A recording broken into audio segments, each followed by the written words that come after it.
Ngayong araw pala pumunta ako ng farm. Niyaya ko yung pamangkin ko kasi naboboring ako sa bahay. At buti na lang pumayag ang pamangkin ko na samahan ako at gustong gusto rin niya pala sumama sa akin kasi minsan lang kami magkita. Nasa work kasi ako palagi, once a week lang kasi yung day off ko.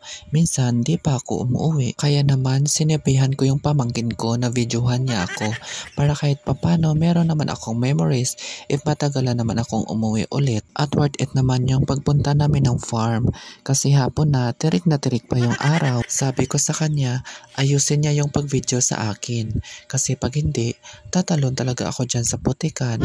Buti na lang hindi ko ginawa dahil pag ginawa ko, mukha na akong unggoy. Sabi niya sa akin, harap daw ako sa kanya kasi meron siyang sorpresa para sa akin. Laking gulat ko, ibang sorpresa pala to. Buti na lang hindi ako nadapa at naapakan ko lang yung putik. Pero at least, we know how to find our own pleasure. At nag-enjoy talaga ako sa mga ganitong moment.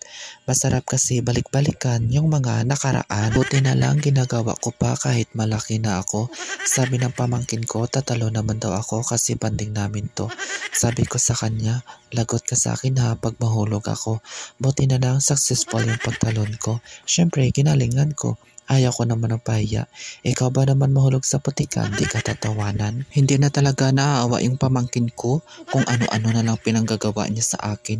Pero okay lang dahil gusto ko naman. Hindi ko na alam kung hanggang kailan to. Sana wala na siyang challenge na maiisip para sa akin. Nakita namin ang ilog na kakulay ng Milo. Sabi niya, maligo daw kami.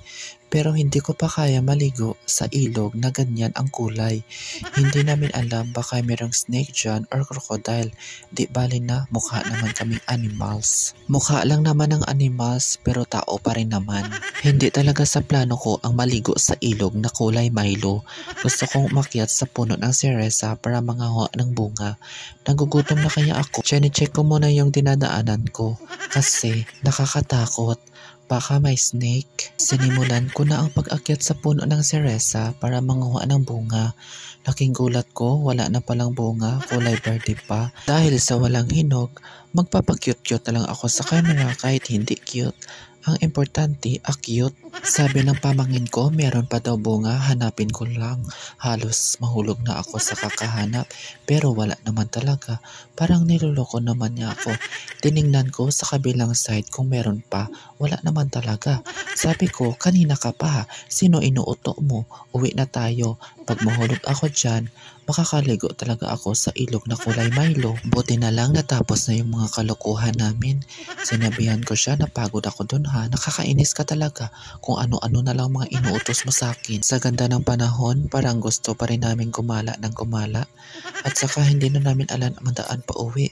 Parang naligaw na yata kami. Wala na yatang patutunguhan ang mga ginagawa namin. Feeling ko hinahanap na kami ni inay.